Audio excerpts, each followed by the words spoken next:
नमस्कार दोस्तों, आप सभी का अपने YouTube channel simple way study पे स्वागत है। दोस्तों, एक नए वीडियो की शुरुआत करते हैं और इस वीडियो में हम 18 अप्रैल 2024 के सभी महत्वपूर्ण करंट अफेयर्स को देखेंगे। तो दोस्तों, वीडियो में आगे बढ़ने से पहले मैं आपको बता दूं कि हमने अपने टेलीग्राम चैनल पर एक क्विज स्टार्ट किया है, ठीक है। तो जिसमें आपको डेली 10 क्वेश्चंस दिए जाएंगे, ठीक है। और उन क्वेश्चंस के माध्यम से आप डेली करंट अफेयर्स का रिवीजन कर सकते हैं। जब आप इस वीडियो को देखते हैं तो उसके बाद जब क्विज को आप लगाओगे तो उससे आपकी प्रैक्टिस और ज़्यादा अच्छी होगी, ठीक है। तो वो क्विज आप ज़रूर लगाइए और वहीं पर आपको इस वीडियो का PDF भी मिल जाएगा, तो PDF से जा करके आप और चीज़ें पढ़ सकते हैं, ठीक है। तो वीडियो को लाइक ज़रूर करिए और अपने दोस्तों तक भी इस वीडियो को शेयर करिए, जिससे ज़्यादा से ज़्यादा लोगों तक हमें पहुँचने में मदद मिले। चलिए वीडियो की शुरुआत करते हैं। तो सबसे पहला प्रश्न है, केंद्र के ग्रीन क्रेडिट प्रोग्राम में कौन सा राज्य अग्रणी रहा है? तो मध्य प्रदेश इसमें अग्रणी रहा है। केंद्र के ग्रीन क्रेडिट प्रोग्राम को लागू करने में मध्य प्रदेश अग्रणी राज्य रहा है। इसमें मध्य प्रदेश के बाद तेलंगाना, छत्तीसगढ़, गुजरात और असम का स्थान आता है। ग्रीन क्रेडिट प्रोग्राम यानी GCP एक नया बाजार आधारित तंत्र है जिसका लक्ष्य गैर कार्बनिक पर्यावरणीय सकारात्मक कार्यों को प्रोत्साहित करना है, जो स्थानीय मिट्टी, पानी और पारिस्थितिकी तंत्र को लाभ पहुंचाता है। अक्टूबर 2023 में केंद्र सरकार ने इसको शुरू किया था, ठीक है। तो अक्टूबर 2023 में शुरू इस योजना का कार्यान्वयन पर्यावरण, वन और जलवायु परिवर्तन मंत्रालय के अधीन भारतीय वानिकी अनुसंधान और शिक्षा परिषद के द्वारा किया जा रहा है। जो लोग इसके माध्यम से ग्रीन क्रेडिट अर्जित करते हैं तो उन्हें एक प्रस्तावित घरेलू बाजार की सहायता से उस क्रेडिट को बेच सकते हैं और इसके माध्यम से इनको पैसा प्राप्त होगा, जिससे उन्हें लाभ होगा। साथ ही इससे पर्यावरण को भी लाभ पहुंचेगा। उत्तर प्रदेश का पहला स्काई वॉक कहाँ खोला जाएगा? तो ये खोला जाएगा चित्रकूट में। चित्रकूट के तुलसी झरना, जिसे पहले सबरी झरना भी कहा जाता था, पिछले साल इसका नाम बदल दिया गया था। तो तुलसी झरना में उत्तर प्रदेश के पहले ग्लास स्काई वॉक का निर्माण किया जा रहा है।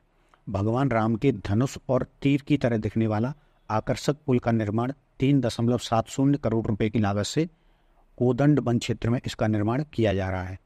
इसका निर्माण वन और पर्यटन विभाग जो है गाजीपुर की पवनसूट कंस्ट्रक्शन कंपनी के साथ मिलकर के कर रहा है।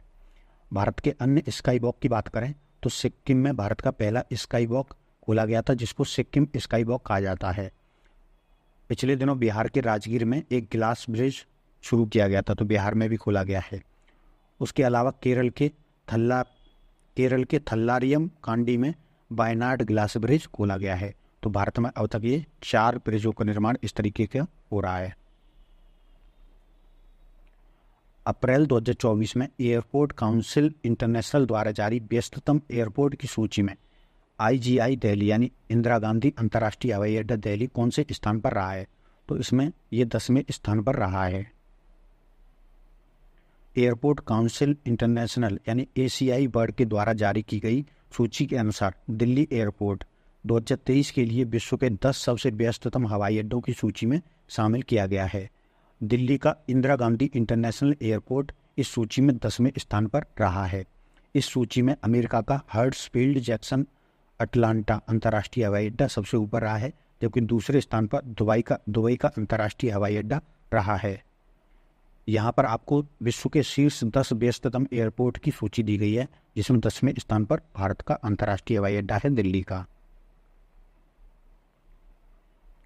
मार्च 2024 के लिए भारत का निर्यात कितना अनुमानित किया गया है?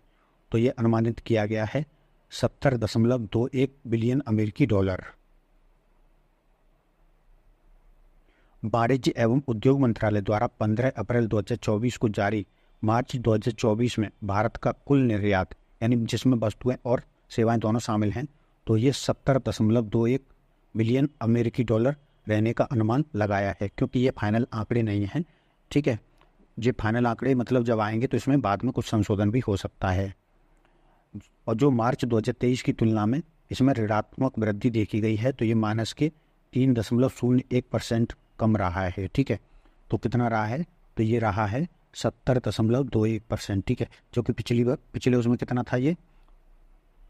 तो पिछले मार्च 2023 में ये 72.40 था और ये मार्च 2024 में 70.21 मिलियन डॉलर रहा है, ठीक है। और आयात की बात करें तो आयात कितना रहा था पिछली बार? तो 77.88 बिलियन डॉलर रहा था, जो 2024 में घट करके 73.12 बिलियन डॉलर रहा है।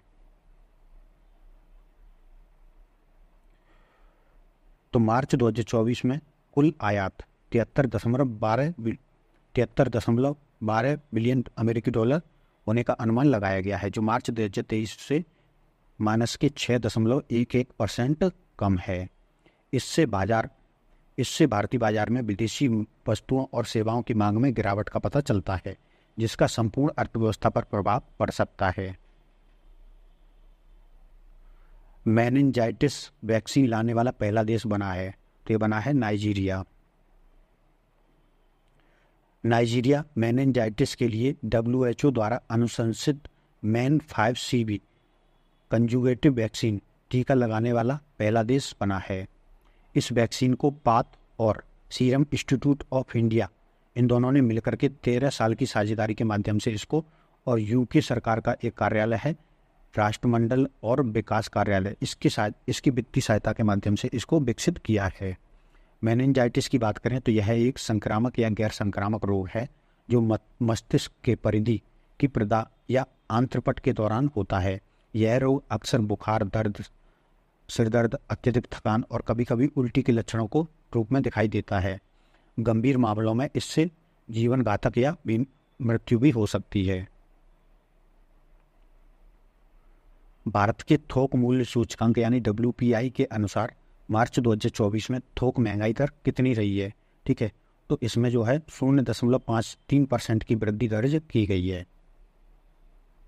भारत सरकार के वाणिज्य एवं उद्योग मंत्रालय द्वारा 15 अप्रैल 2024 को मार्च 2024 के लिए थोक मूल्य सूचकांक यानी WPI का डाटा जारी किया गया, जिसमें मार्च 2024 में भारत का WPI मार्च 2023 की तुलना में 0.53% बढ़ गया है। ठीक है, और जो फरवरी 2023 में 0.20% बढ़ा था उससे पिछले की तुलना में। अप्रैल 2024 के लिए अगली WPI जो रिलीज होगी वो 14 मई 2024 को होगी। ठीक है, तो 14 मई को अगला डाटा आएगा। मुद्रास्फीति क्या होती है? तो किसी अर्थव्यवस्था में समय के साथ विभिन्न माल और वस्तुओं की कीमतों में होने वाली एक सामान्य बढ़ोतरी को मुद्रास्फीति कहा जाता है। तो महंगाई को मापने के क्या कारक हैं? तो भारत में मुद्रास्फीति की जो माप है वो 2 सूचकांकों से की जाती है, जिसमें थोक मूल्य सूचकांक है और दूसरा है उपभोक्ता मूल्य सूचकांक। ठीक है, उपभोक्ता मूल्य सूचकांक में भी 4 अलग अलग सूचकांक आते हैं, तो ये डिटेल से आप पढ़ सकते हैं PDF डाउनलोड करके। इनके बारे में हम कई बार बात कर चुके हैं। IMF के अनुसार वित्त वर्ष 2024-25 में यानी कि फाइनेंशियल ईयर 25 में भारतीय अर्थव्यवस्था की अपेक्षित वृद्धि दर क्या रहेगी? तो IMF ने क्या अनुमान लगाया है? तो इसने बताया है कि 6.8% की दर से भारतीय अर्थव्यवस्था फाइनेंशियल ईयर 25 में बढ़ेगी।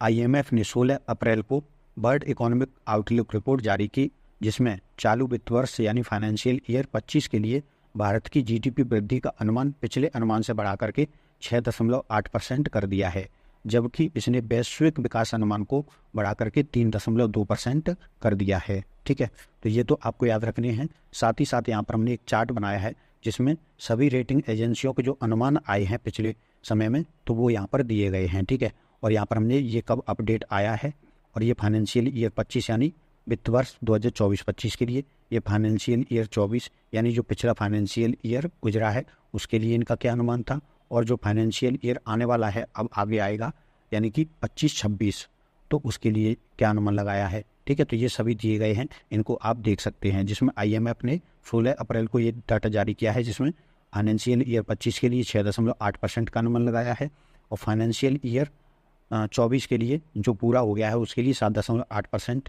और जो है फाइनेंशियल ईयर 26 के लिए इसने 6.5% का अनुमान लगाया है। इसमें NSSO के आंकड़े भी बहुत ही महत्वपूर्ण होते हैं। तो NSSO राष्ट्रीय सांख्यिकी कार्यालय ने 29 फरवरी 2024 को आंकड़े जारी किए थे, जो यहाँ पर लिखे हैं, और इनको हम कई बार देख चुके हैं, तो आप इसको पढ़ लीजिएगा। ठीक है, और GDP की फुल फॉर्म GDP की फुल फॉर्म दी गई है और साथ ही परिभाषा दी गई है। तो एक साल में देश में पैदा होने वाली सभी वस्तुओं और सेवाओं के मूल्य को GDP कहते हैं। सिंगापुर के नए प्रधानमंत्री कौन बने हैं? तो लॉरेंस वोंग बने हैं नए प्रधानमंत्री। सिंगापुर के वर्तमान प्रधानमंत्री, तो वर्तमान में प्रधानमंत्री हैं ली सीन लुंग। तो इन्होंने घोषणा करी है कि ये 15 मई 2024 को अपने पद से इस्तीफा दे देंगे। उसके बाद जो है वर्तमान में उप प्रधानमंत्री हैं इनके लॉरेंस वोंग। तो ये 15 मई 2024 के बाद सिंगापुर के चौथे प्रधानमंत्री के रूप में शपथ लेंगे। ठीक है।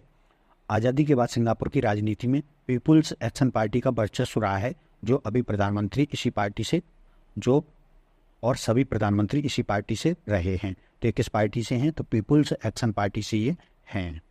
सिंगापुर की बात करें तो सिंगापुर की राजधानी सिंगापुर ही है। सिंगापुर डॉलर यहाँ की मुद्रा है। और यहाँ के राष्ट्रपति कौन हैं? तो थर्मन शनमुगारत्ना यहाँ के राष्ट्रपति हैं। और सिंगापुर ने 1963 में ब्रिटेन से स्वतंत्रता प्राप्त की थी। और यह मलय प्रायद्वीप यानी जो मलेशिया देश स्थित है, तो उसी प्रायद्वीप पर सबसे दक्षिण में, दक्षिणी सिरे पर, ठीक है, स्थित ये देश है। कुवैत के नए प्रधानमंत्री कौन बने हैं? तो ये बने हैं अहमद अब्दुल्ला अल सबा। कुवैत के अमीर ने शेख मोहम्मद सबा अल सलीम अल सबा। ठीक है। तो शुरू का नाम और बाद का नाम ये याद रखिए, इससे इनका डिफरेंस पता चल जाता है, क्योंकि ये बीच के नाम होते हैं, ये अपने वंशजों के नाम को जोड़ते हैं। ठीक है। तो कुवैत के अमीर यानी वहाँ के जो शासक होते हैं उन्होंने, तो जो वर्तमान में प्रधानमंत्री हैं शेख मोहम्मद अल सबा, तो इनके स्थान पर नए प्रधानमंत्री के रूप में अहमद अब्दुल्ला अहमद अल सबा की नियुक्ति की है। तो ये बने हैं नए प्रधानमंत्री। कुवैत की बात करें तो कुवैत सिटी यहाँ की राजधानी है। कुवैती दिनार यहाँ की मुद्रा है। और साबा अल अहमद अल जावेर अल सबा यहाँ के अमीर हैं या शासक हैं। और अरबी यहाँ की भाषा है। अब हम अन्य महत्वपूर्ण खबरें देख लेते हैं। तो इसमें ज़्यादा इंपॉर्टेंट नहीं होती हैं, लेकिन हमें ज़रूर ये देखनी चाहिए, क्योंकि इससे हमारा अनकॉन्शियस माइंड में रहता है कि ये इस प्रकार की न्यूज़ भी आई थी। अगर इनसे भी जो है कभी प्रश्न बनता है तो आप आसानी से टिक कर पाएंगे। ठीक है। तो इसमें पहली खबर है, इंग्लैंड के महान स्पिनर और आईसीसी हॉल ऑफ फेम में शामिल रहे डेरेक अंडरवुड का 15 अप्रैल 2024 को 78 वर्ष की आयु में निधन हो गया। तो डेरेक अंडरवुड ब्रिटेन के स्पिनर थे, इनका निधन हो गया है। नेट साइबरब्रंट विश्व में विजडन के अग्रणी क्रिकेटर के रूप में सम्मानित होने वाली इंग्लैंड की पहली महिला बन गई हैं।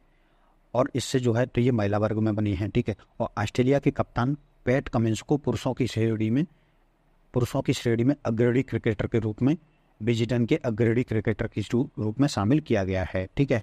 तो इंग्लैंड की महिला खिलाड़ी नेट साइबरब्रंट को महिला वर्ग की श्रेणी में इस सूची में शामिल किया गया है। पैट कमिंस जो ऑस्ट्रेलिया के खिलाड़ी हैं, इन्हें पुरुषों की श्रेणी में शामिल किया गया है। थल सेना प्रमुख जनरल मनोज पांडे उज्बेकिस्तान की 4 दिवसीय यात्रा पर पहुंचे हैं। ठीक है। और ये 15 से 18 अप्रैल तक यहाँ पर रहेंगे। तो पिछले दिनों हमने डस्टलिक एक्सरसाइज की बात की थी, जो उज्बेकिस्तान में आयोजित की जा रही है। ठीक है। तो उसमें भाग लेने के लिए ये पहुंचे हैं। संयुक्त राज्य अमेरिका के पूर्व राष्ट्रपति डोनाल्ड ट्रंप आपराधिक मुकदमे का सामना करने वाले पहले अमेरिकी राष्ट्रपति बने हैं। तो ये अमेरिका के इतिहास में पहले अमेरिकी राष्ट्रपति हैं जिन पर जो है पहले अमेरिकी राष्ट्रपति या पूर्व राष्ट्रपति हैं जिन पर ये आपराधिक मुकदमा पहली बार चल रहा है। लिथुआनिया के माइकोलास अलेक्ना ने चक्का फेंक या डिस्कस थ्रो स्पर्धा में पुरुष वर्ग में 14 अप्रैल 2024 को यूएसए में एक प्रतियोगिता हुई थी, ओक्लाहोमा थ्रो सीरीज प्रतियोगिता में। तो इसमें इन्होंने 74.35 मीटर चक्का फेंककर जर्मनी के खिलाड़ी रहे जर्गेन सुल्ट उनका रिकॉर्ड 38 साल पुराना रिकॉर्ड उनका तोड़ा है। तो उनके नाम ये रिकॉर्ड था 74.08 मीटर फेंकने का। अब इन्होंने ये रिकॉर्ड तोड़ दिया है। तो ये लिथुआनिया के एथलीट ने तोड़ा है ये रिकॉर्ड। सूडान की सेना और विद्रोही अर्धसैनिक बल रैपिड सपोर्ट फोर्सेस के बीच युद्ध में फंसे सूडान के लोगों के लिए धन जुटाने के लिए, यानी उन लोगों की मदद करने के लिए 15 अप्रैल 2024 को पेरिस फ्रांस में सूडान और पड़ोसी देशों के लिए एक अंतर्राष्ट्रीय मानवीय सम्मेलन आयोजित किया गया। तो सूडान में जो लोग फंसे हैं उनकी मदद के लिए एक अंतर्राष्ट्रीय मानवीय सम्मेलन कहाँ आयोजित किया गया? तो ये पेरिस की राजधानी फ्रांस में आयोजित किया गया। रश्मि कुमारी ने 12वां राष्ट्रीय कैरम चैंपियनशिप का खिताब जीता है। तो ये कैरम बोर्ड से संबंधित ये चैंपियनशिप है। जिसका जो 12वां किताब है रश्मि कुमारी ने जीता है। भारतीय अमेरिकी अभिनेत्री अवंतिका बंदनपू को हार्वर्ड विश्वविद्यालय द्वारा प्रतिष्ठित south Asian person of the year पुरस्कार से सम्मानित किया गया है।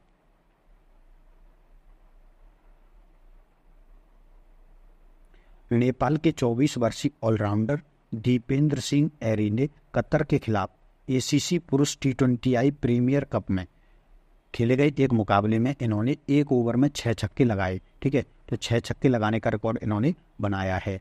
तो इससे पहले 6 छक्के लगाने का रिकॉर्ड किन के नाम है, तो युवराज सिंह और वेस्ट इंडीज के खिलाड़ी कैरन पोलार्ड के नाम भी ये रिकॉर्ड है। ठीक है, तो T20 क्रिकेट में अब 3 खिलाड़ी जो है 6 बॉलों में 6 छक्के लगा चुके हैं। सनराइजर्स हैदराबाद ने IPL 2024 में RCB के खिलाफ IPL इतिहास का सबसे बड़ा स्कोर बनाया है और इन्होंने ये स्कोर 287 रन 3 विकेट के नुकसान पर बनाया है। और इससे पहले वाला रिकॉर्ड भी इन्हीं के नाम था, जब इन्होंने 277 रन बनाए थे 3 विकेट के नुकसान पर, इसी सीजन में मुंबई के खिलाफ बनाए थे। प्रोफेसर रमन मित्तल और प्रोफेसर सीमा द्वारा संपादित पुस्तक law and spirituality reconnecting the bond इस पुस्तक का विमोचन किया गया है। कर्नाटक के प्रसिद्ध संगीतकार KG जैन का 16 अप्रैल 2024 को केरल के त्रिपुनितुरा में निधन हो गया। ठीक है, तो कर्नाटक के प्रसिद्ध संगीतकार थे KG जैन, तो इनका निधन हो गया।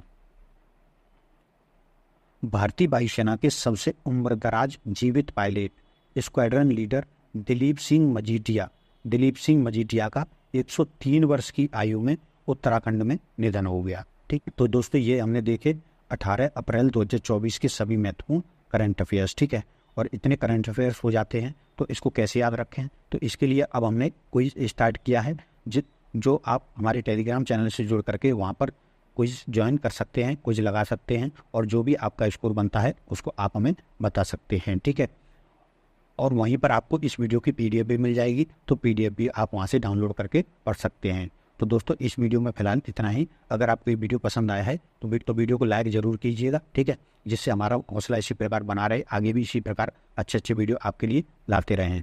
और स्टडी रिलेटेड ग्रुप्स में इस वीडियो को शेयर भी कीजिए, जिससे ज़्यादा से ज़्यादा लोगों तक जुड़ने में हमें मदद मिले। धन्यवाद।